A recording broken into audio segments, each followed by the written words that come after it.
नमस्कार दोस्तों, एक बार फिर से हम आपका स्वागत करते हैं स्वर संधि की श्रृंखला में। इससे पहले की वीडियो में हम स्वर संधि में दीर्घ संधि, गुण संधि और वृद्धि संधि को पढ़ चुके हैं। आइए आज हम स्वर संधि के ही चौथे प्रकार को पढ़ते हैं, जिसका नाम है यण संधि। उपविषय यण संधि पर आने से पहले हम स्वर संधि की परिभाषा तथा उसके विभिन्न प्रकारों को दोहरा लेते हैं। स्वर संधि की परिभाषा इस प्रकार है: दो स्वरों के परस्पर मेल से एक स्वर या दोनों स्वरों में हुए परिवर्तन को स्वर संधि कहते हैं। स्वर संधि के 5 प्रकार हैं। पहला प्रकार दीर्घ संधि, दूसरा प्रकार गुण संधि, तीसरा प्रकार वृद्धि संधि, चौथा प्रकार यण संधि तथा 5वां प्रकार है अयादि संधि। आज हम यण संधि के बारे में चर्चा करेंगे।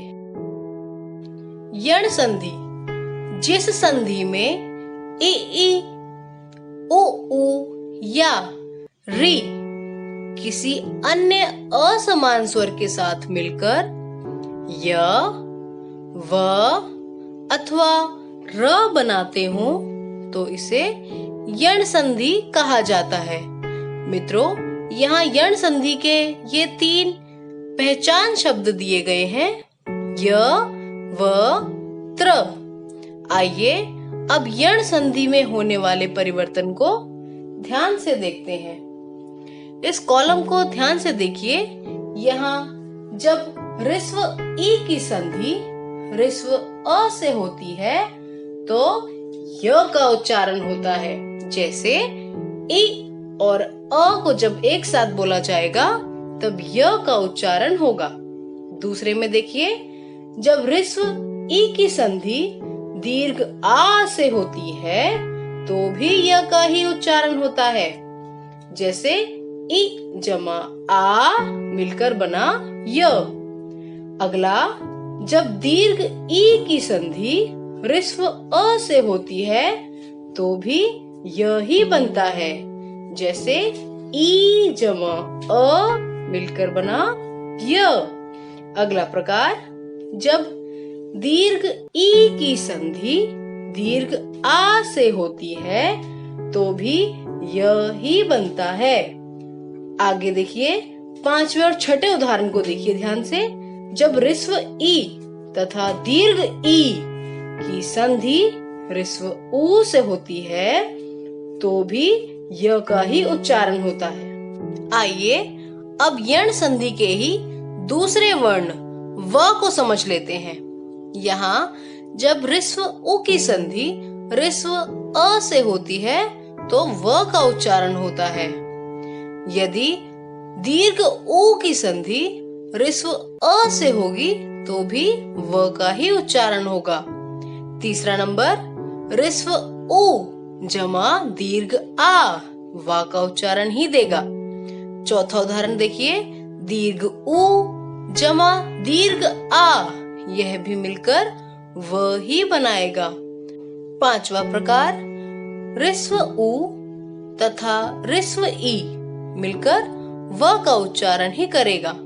6ठा प्रकार, दीर्घ उ तथा दीर्घ ई जब मिलेंगे तब भी व का उच्चारण ही देंगे। आइए अब यण संधि के ही तीसरे वर्ण र को समझ लेते हैं। यहाँ री की संधि जब अ से होती है तो र का निर्माण होता है। दूसरा, री की संधि ही दीर्घ आ से होने पर भी र का ही निर्माण होगा। तीसरा, जब री की संधि ऋस्व उ से होगी तो भी र का ही निर्माण होगा। और ये सभी र जब त के साथ संधि करेंगे तब त्र हो जाएगा। आइए अब यण संधि को ही उदाहरण की सहायता से समझते हैं। यहाँ हम ऋस्व ई तथा दीर्घ ई की संधि अन्य किसी असमान स्वर से होने पर उच्चारण में क्या प्रभाव पड़ता है यह जानेंगे। प्रथम उदाहरण देखिए। यहाँ जैसा कि मैं पहले आपको बता चुकी हूँ, ऋस्व ई की संधि ऋस्व अ से होने पर य का उच्चारण होता है, जैसा कि अति जमा अंत अत्यंत की संधि में हुआ है। यदि आप यहाँ यह सोच रहे हैं कि अति शब्द के त व्यंजन की संधि अंत शब्द के अ स्वर से हुई है, तो आपका सोचना गलत है, क्योंकि व्यंजनों के उच्चारण में स्वर निहित होते हैं, जो कि मैंने अपनी अन्य सभी वीडियो में समझाया है। यहाँ अति शब्द के त व्यंजन में निहित ई स्वर की संधि अंत शब्द के अ स्वर में होने पर य का उच्चारण हो रहा है, जैसे अति जमा अंत अत्यंत। अगले प्रकार में ऋस्व ई की संधि दीर्घ आ से की गई है, तो मिलकर बनता है या, जैसे इति जमा आदि इत्यादि की संधि में हुआ है। यहाँ इति शब्द के त व्यंजन में निहित ई स्वर की संधि आदि शब्द के आ स्वर से होने पर या का उच्चारण होता है, जैसे इति जमा आदि इत्यादि। तीसरे प्रकार में दीर्घ ई की संधि दीर्घ आ से होने पर या का उच्चारण हुआ है, जैसे कि सखी जमा आगमन सख्यागमन की संधि में हुआ है। यहाँ सखी शब्द के ख व्यंजन में निहित ई स्वर की संधि आगमन शब्द के आ स्वर से होने पर य का ही उच्चारण हो रहा है, जैसे ध्यान दीजिएगा, सखी जमा आगमन सख्यागमन। चौथे प्रकार में देखिए, ऋस्व ई की संधि ऋस्व उ से होने पर यु के उच्चारण हो रहा है, जैसे कि अभिजमा उदय अभ्युदय की संधि में हुआ है। यहाँ अभि शब्द के भ व्यंजन में निहित ई स्वर की संधि उदय शब्द के उ स्वर से होने पर यु वर्ण का उच्चारण हो रहा है। ध्यान दीजिएगा, अभिजमा उदय अभ्युदय। अगले प्रकार में देखिए, यहाँ दीर्घ ई की संधि ऋस्व उ से होने पर भी यु वर्ण का ही उच्चारण होता है, जैसे कि सखी जमा उचित सख्युचित की संधि में हो रहा है। यहाँ सखी शब्द के ख व्यंजन में निहित ई स्वर की संधि उचित शब्द के उ स्वर में होने पर यु का उच्चारण हो रहा है। देखिए, सखी जमा उचित सख्युचित। अगले उदाहरण में देखिए, जब ऋस्व ई की संधि ऋस्व ए से होती है तो ये वर्ण का उच्चारण होता है, जैसे कि प्रत्य जमा एक प्रत्येक की संधि में हुआ है। यहाँ प्रति शब्द के त व्यंजन में निहित ई स्वर की संधि एक शब्द के ए स्वर से होने पर ये का उच्चारण हो रहा है, जैसे कि प्रति जमा एक प्रत्येक। अब हम ऋस्व उ तथा दीर्घ उ की संधि किसी अन्य असमान स्वर से होने पर उच्चारण में क्या प्रभाव पड़ेगा यह जानेंगे। पहला प्रकार देखिए, जब ऋस्व उ स्वर ऋस्व अ स्वर से संधि करता है तो व का उच्चारण होता है, जैसा कि अनु जमा अय अन्वय की संधि में हुआ है। यहाँ अनु शब्द के न व्यंजन में निहित उ स्वर की संधि अय शब्द के अ स्वर से होने पर व का उच्चारण हो रहा है, जैसे अनु जमा अय अन्वय। दूसरे प्रकार में जब दीर्घ उ की संधि ऋस्व अ से होती है तो भी व का ही उच्चारण होगा, जैसे गुर जमा अर्पण गुरुवर्पण की संधि में हुआ है। यहाँ गुरु शब्द के र व्यंजन में निहित ऊ स्वर की संधि अर्पण शब्द के अ स्वर से हुई है, तो व का ही उच्चारण हो रहा है, जैसे गुरु जमा अर्पण गुरुवर्पण। अगला उदाहरण देखिए। यहाँ जब ऋस्व ऊ स्वर की संधि दीर्घ आ से होती है तो व का उच्चारण हो रहा है, जैसा कि मधु जमा आलय मधवालय की संधि में हुआ है। इसमें मधु शब्द के ध व्यंजन में निहित ऊ स्वर की संधि आलय शब्द के आ स्वर से होने पर व का उच्चारण होता है। ध्यान दीजिए, मधु जमा आलय मधुवालय।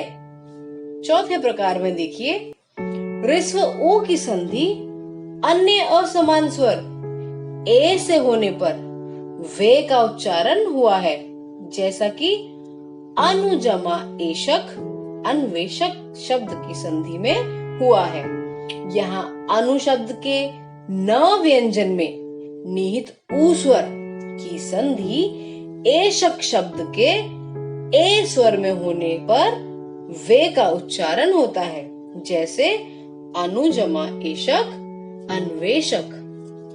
अगले प्रकार में जब दीर्घ ऊ की संधि अन्य असमान स्वर औ से होती है तो वौ का उच्चारण होता है, जैसा कि गुरु जमा औदार्य मिलकर बनेगा गुरुवोदार्य की संधि में हुआ है। यहाँ गुरु शब्द के र व्यंजन में निहित ऊ स्वर की संधि औदार्य शब्द के औ स्वर से होने पर वौ का उच्चारण होता है, जैसे कि गुरु जमा औदार्य गुरुवोदार्य। आखिरी उदाहरण देखिए। जब ऋस्व ऊ की संधि किसी अन्य असमान स्वर जैसे ई से होती है तो वी का उच्चारण होता है, जैसे कि अनु जमा इति अन्विति की संधि में हुआ है। यहाँ अनु शब्द के न व्यंजन में निहित ऊ स्वर की संधि इति शब्द के ई स्वर से होने पर वी का उच्चारण हो रहा है, जैसे अनुजमा इति अन्विति। आइए अब यण संधि के ही आखिरी उदाहरण र को समझ लेते हैं। जब री की संधि अन्य असमान स्वर से होती है तो उच्चारण में क्या प्रभाव पड़ता है, यह हम इस स्लाइड में जानेंगे। प्रथम प्रकार में जब री स्वर ऋस्व अ से संधि करता है तो र का उच्चारण होता है, जैसा कि पितृ जमा अनुमति पितृनुमति में हुआ है। यहाँ पितृ शब्द के त व्यंजन में निहित री स्वर की संधि अनुमति शब्द के अ स्वर में होने पर त्र का उच्चारण हो रहा है, जैसे कि पितृ जमा अनुमति पितृनुमति। अगले प्रकार में देखिए, जब री की संधि दीर्घ आ स्वर से होती है तो भी र का ही उच्चारण होता है, जैसा कि मात्र जमा आज्ञा मात्राज्ञा की संधि में हुआ है। यहाँ मात्र शब्द के तो व्यंजन में निहित री स्वर की संधि आज्ञा शब्द के आ स्वर से हुई है तो त्रा का उच्चारण हो रहा है, जैसे कि मात्र जमा आज्ञा मात्राज्ञा।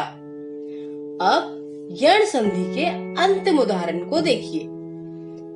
जब री स्वर की संधि ऋस्व ऊ स्वर से होती है तो भी र का ही उच्चारण होता है, जैसे पितृ जमा उपदेश पितृपदेश की संधि में हुआ है। यहाँ पितृ शब्द के त व्यंजन में निहित री स्वर की संधि उपदेश शब्द के ऊ स्वर से होने पर त्रो का उच्चारण होता है, जैसे पितृ जमा उपदेश, पितृपदेश। तो दोस्तों आज के लिए केवल इतना ही। आइए अब हम आपको ले चलते हैं संधि से संबंधित कुछ प्रश्नों की ओर। मुझे पूर्ण विश्वास है कि अब आप इन प्रश्नों के उत्तर अवश्य दे पाएंगे। पहला प्रश्न है, इ जमा अ बराबर य में कौन सी संधि है? गुण संधि, दीर्घ संधि, वृद्धि संधि या यण संधि? दूसरा प्रश्न, स्वागत शब्द में संधि विच्छेद कीजिए। स्वा जमा आगत, स्वाग जमा त, सु जमा आगत या फिर स्वा जमा आगत? तीसरा प्रश्न, उ जमा आ रिक्त स्थान किस वर्ण का निर्माण करते हैं? व, क, वा या फिर य? चौथा प्रश्न, मात्र जमा आज्ञा की संधि कीजिए। पांचवा प्रश्न, रि जमा अ बराबर र संधि का सटीक उदाहरण बताइए। पितृ जमा आज्ञा पित्राज्ञा, यदि जमा अपि यद्यपि, इति जमा आदि इत्यादि या फिर अनु जमा अय अन्वय। तो दोस्तों आशा है आज की हमारी ये वीडियो आपको पसंद आई होगी। इसे लाइक करें व अपने दोस्तों में ज्यादा से ज्यादा शेयर करें। इससे अगली वीडियो में हम स्वर संधि का आखिरी प्रकार अयादि संधि लेकर जल्द ही प्रस्तुत होंगे।